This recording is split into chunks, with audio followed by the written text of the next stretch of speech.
Corona देश के लोगों के लिए एक बड़ी मुसीबत बन के उभरा है। बहुत से लोगों के रोजगार पूरी तरह से ठप हो गए हैं।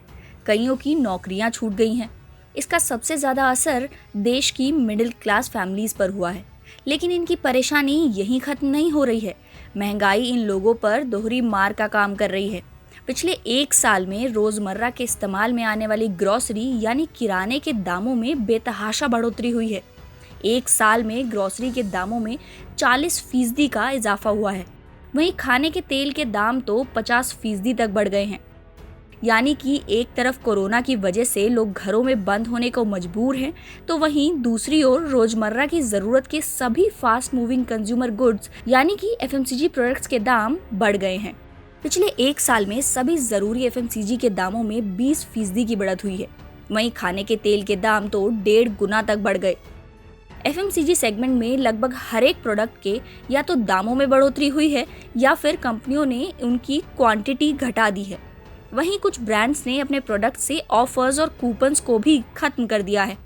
अगर सबसे ज़्यादा महंगे हुए ब्रांडेड खाने के तेल की कीमतों की बात करें तो आज फॉर्च्यून ब्रांड का 1 लीटर तेल का पाउच करीब 215 रुपये लीटर बिक रहा है, जबकि पिछले साल अप्रैल में इसकी कीमत सिर्फ 135 रुपये लीटर थी। ऐसे ही रुचि गोल्ड तेल के 1 लीटर पाउच की कीमत पिछले साल अप्रैल में 129 रुपये थी, लेकिन आज ये 170 रुपये लीटर बिक रहा है। महंगाई ने आम आदमी की थाली पर गहरी चोट पहुंचाई है।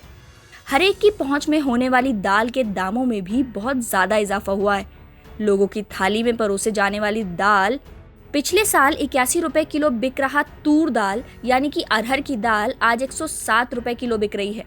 वहीं 1 किलो उड़द की दाल की कीमत अप्रैल 2020 में 80 रुपये थी, जबकि उसके दाम अब 98 रुपये प्रति किलो पर पहुंच गए हैं। इसके साथ ही चावल, चीनी और पत्ती के दामों में भी बढ़ोतरी हुई है। हालांकि कॉफी की कीमतें ज्यों की त्यों हैं, लेकिन चाय पत्ती के दामों में 15 से 20% की बढ़त हुई है। वहीं चावलों की कीमत में 7% का इजाफा हुआ है, जबकि चीनी के दाम सिर्फ 5% ही बढ़े हैं। इस महंगाई के दौरान आटे की कीमतें भी स्थिर रही हैं, लेकिन बिस्किट के दामों में काफ़ी बढ़ोतरी हुई है। वहीं साबुन की कीमतें 15%, डिटर्जेंट की कीमतें 10%, फ्लोर क्लीनर की कीमतें 5% तक बढ़ी हैं। जैसे कि लाइफ बॉय की 125 ग्राम की साबुन 22 रुपये से बढ़कर 27 रुपये तक पहुंच गई है। इसी तरह डव की साबुन 123 रुपये से बढ़कर 142 रुपये हो चुकी है। वहीं दूसरी तरफ 1 किलो सर्फ एक्सेल का पैक 120 रुपये से बढ़कर 128 रुपये का हो चुका है। जबकि कुछ कंपनियों ने अगर किसी सामान का दाम नहीं बढ़ाया है तो उसका वजन यानी कि क्वांटिटी कम कर दी है। जैसे कि नेस्ले की मैगी नूडल की कीमत में कोई इजाफा नहीं हुआ है, लेकिन इसकी क्वांटिटी कम कर दी गई है। कंपनी ने मैगी के पैकेट का वजन 70 ग्राम से घटाकर 60 ग्राम कर दिया है।